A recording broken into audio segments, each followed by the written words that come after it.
Récemment, j'ai pu travailler avec Yomi Denzel dans la niche business. Aujourd'hui, on est avec le 15e monteur de la série Une semaine, un monteur à découvrir. Et aujourd'hui, on est avec Giggs. Je te laisse te présenter. Alors salut, moi c'est Giggs, je fais du montage depuis 6 ans à peu près. J'ai commencé à titre perso. Et là, ça va faire 3 ans que je suis en pro, pas mal sur Twitter aussi, vous m'avez peut-être vu passer. Et aujourd'hui, j'ai le plaisir de passer dans la série. Ok. Pour qui as-tu travaillé récemment? Alors récemment, j'ai pu travailler avec Yomi Denzel dans la niche business. À côté de ça, j'ai aussi bossé depuis 3 ans avec Yada qui fait des vidéos tech, peut-être que vous connaissez. Et je bosse aussi avec iPierre pour les un peu plus anciens sur Minecraft. Quel est ton parcours scolaire ou professionnel? Après le lycée, je suis parti faire un BTS audiovisuel où j'ai pu apprendre pas mal le côté rythme et narration. Et à côté de ça, je me suis formé pour le montage YouTube de mon côté en autodidacte et j'ai commencé à faire pas mal de projets. Donc un parcours à la fois scolaire et aussi en autodidacte. Du coup, comment t'as appris le montage? Principalement quand même de mon côté, parce que c'est vrai que tout ce qui est des codes YouTube, les codes des réseaux, c'est pas quelque chose qu'on apprend beaucoup en BTS. Mais voilà, j'ai aussi pu avoir un petit peu de notions là-bas. Ok,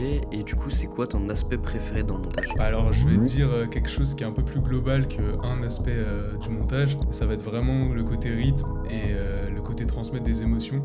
C'est vrai qu'en fonction de la durée des plans, en fonction des musiques choisies, en fonction de tout ça, on arrive vraiment à créer une émotion particulière à un moment et à faire ressentir des choses. Je dirais que c'est vraiment ça que je préfère dans ce métier. Est-ce que tu aurais un conseil pour quelqu'un qui débute dans le montage? Je pense que vous l'avez déjà beaucoup entendu, mais c'est de persévérer, de vraiment d'essayer de son côté, même sur ses propres vidéos, et pas forcément de tout de suite vouloir monétiser, vraiment d'essayer même à titre perso pour le loisir. Et après, si c'est quelque chose qui vous plaît, voir pour potentiellement en faire un métier. Et est-ce que pour finir, tu aurais une anecdote avec un client? Petite anecdote, alors c'était au début quand je cherchais mes premiers clients pour Yada avec qui je bosse depuis 3 ans. En intitulé du mail, j'avais mis le monteur parfait. J'avais tenté un truc un peu au culot comme ça pour qu'il clique sur mon mail et au final il a ouvert que mon mail, il m'a contacté quelques heures après et j'ai pu bosser avec lui depuis 3 ans. Merci beaucoup Giggs d'être passé. Je vous laisse aller suivre sa chaîne qui s'affiche à l'écran et nous on se retrouve la semaine prochaine pour le 15e montage.